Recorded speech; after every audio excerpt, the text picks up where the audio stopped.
नौजवान साथियों, कहिए दोस्त। जय मां, हमारी जय मां, हमारी जय मां। हमारी मेरे नौजवान साथियों, कहिए मेरे अपने दोस्त। काली सिंह सरदार सिंह का आने का इंतजार किया जाए। चलिए अपने अपने जगह पर लग जाए।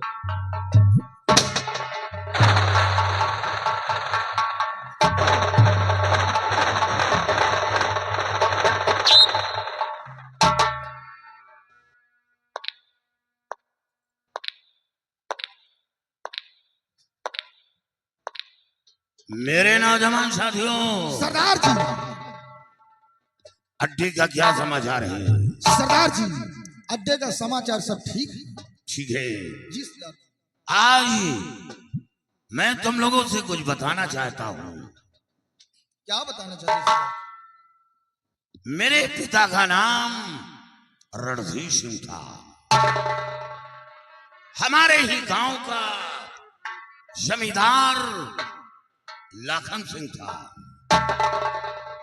उसका काम गरीबों के अंदर दहशत फैलाना, गरीबों का खून चूस कर अपना खजाना भरना, बहन बेटियों की इज्जत से खिलवाड़ करना, ये उसका पेशा था। एक दिन एक गरीब किसान की बेटी को हवेली में बुलवाया और उसकी इज्जत को लूट लिया। लूटने के बाद हवेली से भगा दिया। वो लड़की शर्म से आत्महत्या कर लिया। यह बात मेरे पिताजी को बुरा लगा। लाखन सिंह के खिलाफ आवाज उठाया, लेकिन वो बहुत बड़ा जमींदार था, उसके आगे किसी की नहीं चलती थी। उसी लड़की के खून के इल्जाम में पिताजी को जेल भेजवा दिया। खून का इल्जाम पिता पर लगा, पिताजी को जेल हो गई। और जब वो जेल से बाहर आए और गांव पहुंचे तो गांव के लोग तरह तरह की बातें करने लगे। खूनी पापी हत्यारा कहने लगे, क्योंकि गांव वालों को यह नहीं मालूम था कि उस लड़की का खून किसने किया। और यह बात पिताजी को बर्दाश्त न हुआ। मेरी मां को साथ लिया और गांव छोड़ दिया। काली पहाड़ी पर एक झोपड़ी बनाकर अपनी जिंदगी बिताने लगे। सौभाग्य की बात, पिताजी का इंतकाल हो गया। पिता के मरने का गम मां को सताने लगा। मेरी मां बीमार पड़ गई और बीमारी हालत में मेरी मां ने मुझसे बताया कि बेटा, ये तेरा गांव नहीं है, तेरे पिता का दुश्मन जमींदार लाखन सिंह है। तो मां से सवाल किया कि आखिर मेरा पिता, मेरा गांव फिर कौन सा है? लेकिन मां के अंदर लाखन सिंह का खौफ था। वो गांव का पता ना बताया, सिर्फ इतना बताया कि बेटा, तेरा परिवार अभी है, तेरा चाचा दुनिया में मौजूद है। और इतना कहते मां की सांसें रुक गई। मां भी दुनिया से अलविदा कर गई। मां की लाश को उठाकर अंतिम संस्कार किया और झोपड़ी में बैठा रो रहा था। तो क्या देखता हूं कि रात के वक्त बिगड़ का खूंखार डाकू मान सिंह वो झोपड़ी के करीब आया। मैं क्यों के साथ, वो प्यासा था, उससे कहा, बेटा हमें थोड़ा पानी पिलाओ। जब पानी लेकर मान सिंह के सामने बढ़ाया तो उसने मेरी आंखों में आंसू देखा। उसने कहा, बेटे तेरे हाथ का पानी नहीं पीऊंगा, पहले रोने का कारण बता। मैंने अपनी बीती बातें मान सिंह से बताया। उसे कहा बेटा घबरा नहीं, मेरे साथ घाटी पर चल। जब इंसान की मंजिल समाप्त हो जाती है तो बिगड़ का सहारा लेता है। सहारा लेता है। मान सिंह के साथ चंबल घाटी पहुंच गया, लेकिन गर्दिश पीछा नहीं छोड़ रही थी। दुश्मनों ने पुलिस से मुखबरी की। सरदार मान सिंह पुलिस के मुठभेड़ में मारी गई। सरदार का भी साया सर से उठ गया। यहां तक कि गिरोह का संचालन करने वाला कोई नहीं था। तभी से सरदारी का खिताब मेरे जिम्मे सौंपा गया।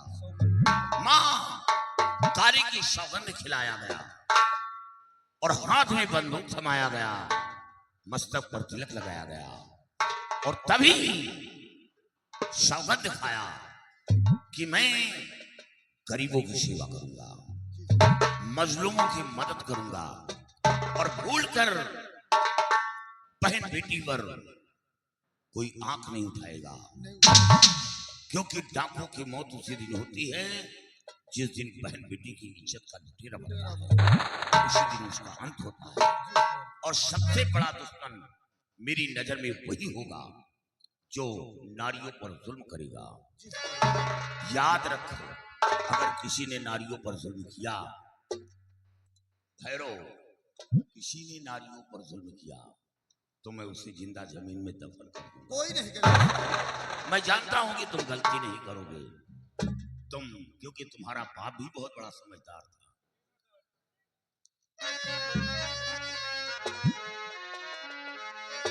और सुनो साथियों, गौर से मेरा ये फरमान। क्या फरमान सरदार जी? और काली सिंह के नाम को ना करना बदे नाम।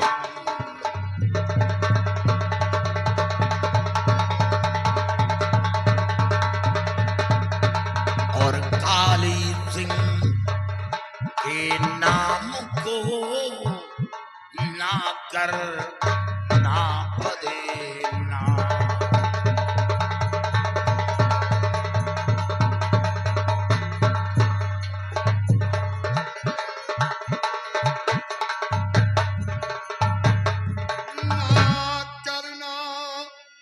बदनाम ध्यान बातों पर मेरे देना और दीन गरीबों की सेवा में कमी न होने देना।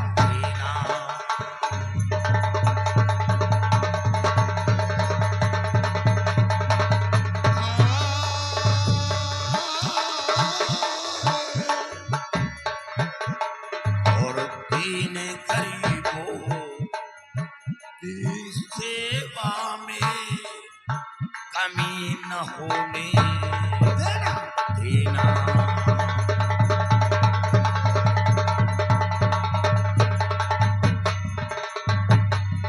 किसी गरीब पर जुल्म करे तो जग से उसे मिटाना और काली सिंह के नाम को बदनाम न होने देना।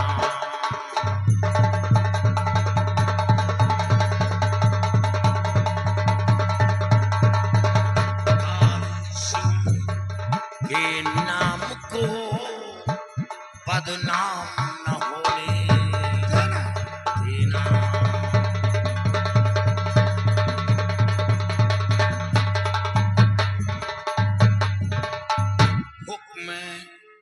मेरा सुन लीजिए, ध्यान कहने पर दीजिए।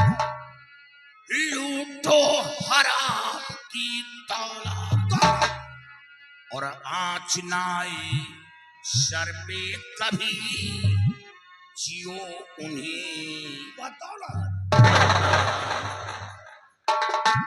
साथियों, सरदार जी, अगर गरीबों की मदद करोगे तो कभी फेल नहीं होंगे, और भूल कर कोई ऐसा कार्य नहीं करना, नहीं वो काली सिंह का दुश्मन होगा।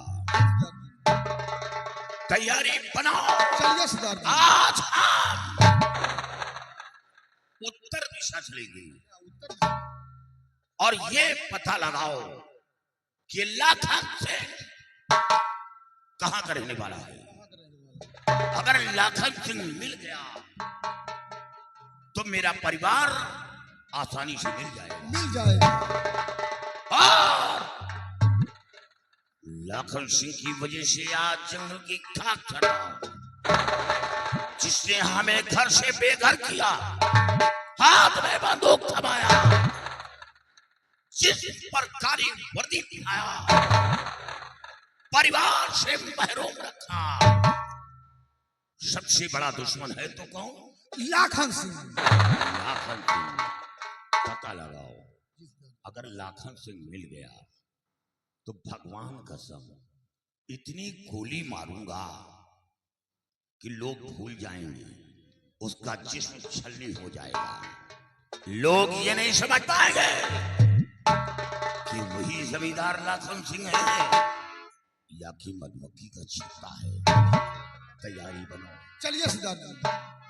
वफादारी या गद्दारी? वफादारी। यही सुनना चाहता था। जी सरदार। जय मां भवानी। जय मां भवानी की। जय मां भवानी की।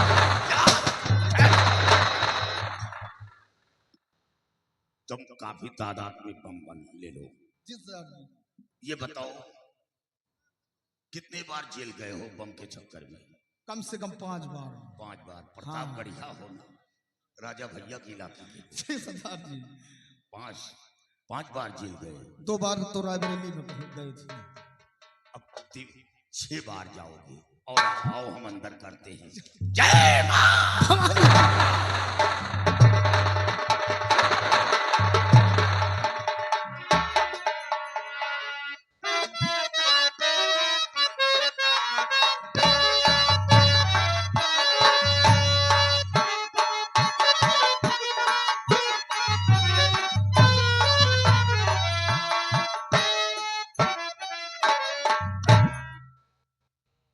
मैं इसी जूनागढ़ का रहने वाला हूँ।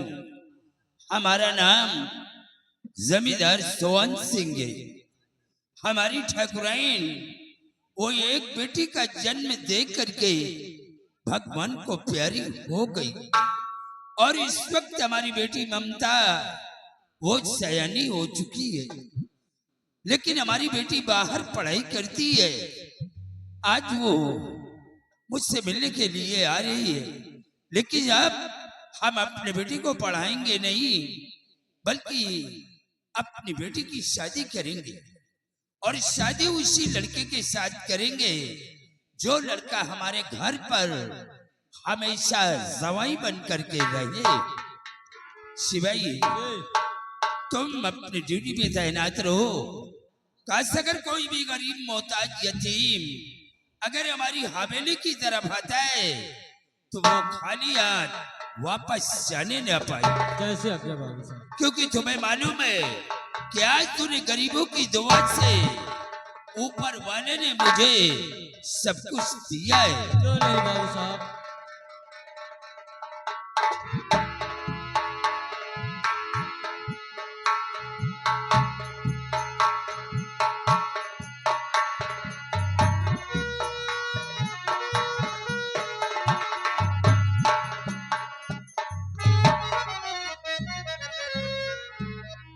हाथ जोड़ विनती करूं पिताजी बारंबार,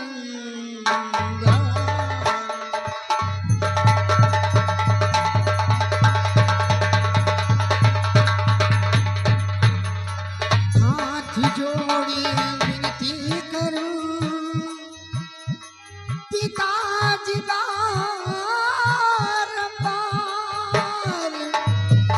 और किसी का में हो मुक्तिया साथी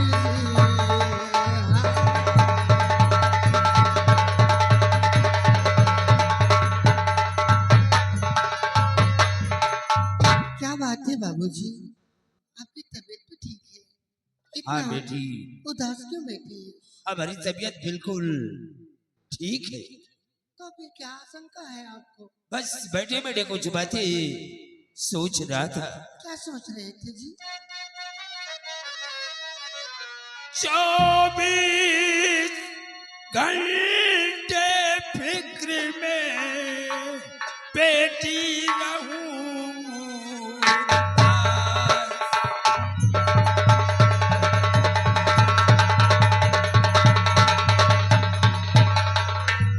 चौबीस घंटे फिक्र में बेटी रहूं उदास। और बरस 18 की हुई रहो हमारे पास।